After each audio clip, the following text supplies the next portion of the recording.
Өнөөдөр бид нэр энэ IT технологийн парк дээр хурж ирээд байж байна. Эдний хөгжлийг харахаар ингээд 15% өсөлттэй явж байгаа ингээд.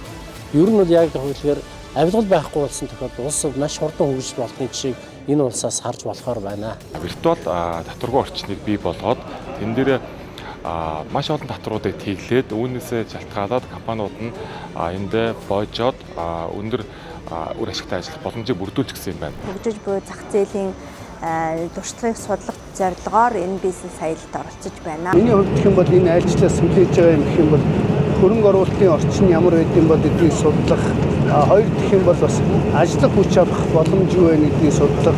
Яг л бас тэднэртэй харьцуулт бас их боломжийн ижилхэн менталитеттэй байх гэж бодож байна.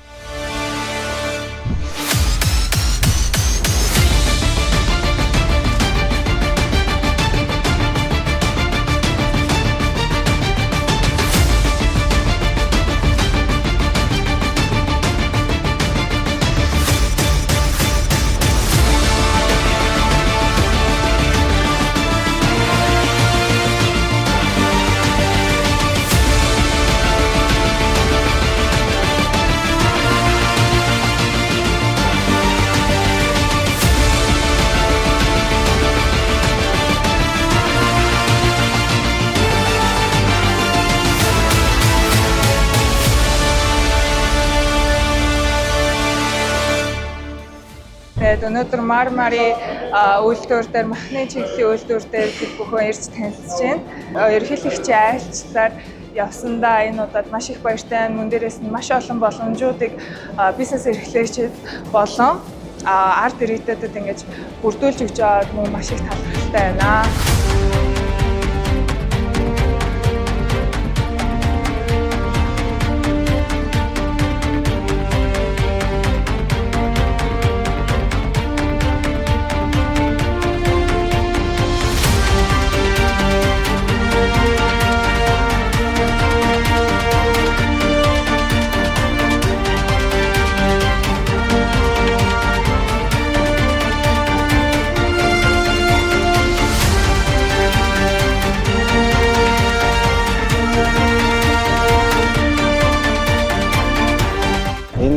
Ажлын хүрээнд бид нэр тээвэр логистикийн салбарын асуудлуудыг шийдэх зорилгоор бид нар энэ ирсэн.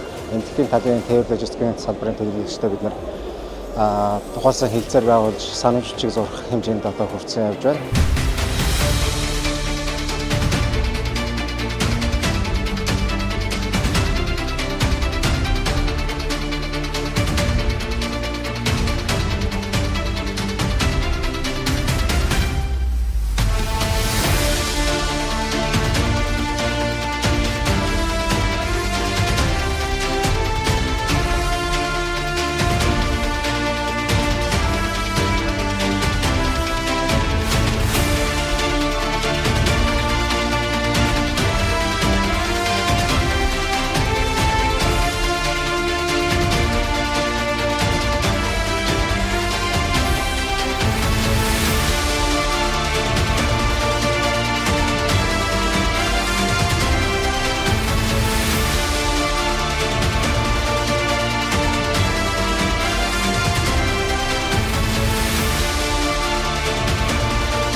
Энэ удаагийн айлчлалаар бид удаан хугацаанд түншилсэн Италийн харилцагчид болох Виноны шилдэг үйлдвэрүүдийн төлөөлөлтөд уулзаж бизнесийнхаа үйл ажиллагааг өшөө илүү гүнзгийрүүлэх талаар ярилцаж хэлцээрүүдийг хийх зорилготой. Итали улстай барилгын материал болон хүнсний материалаар бол олон жил хамтарч ирсэн.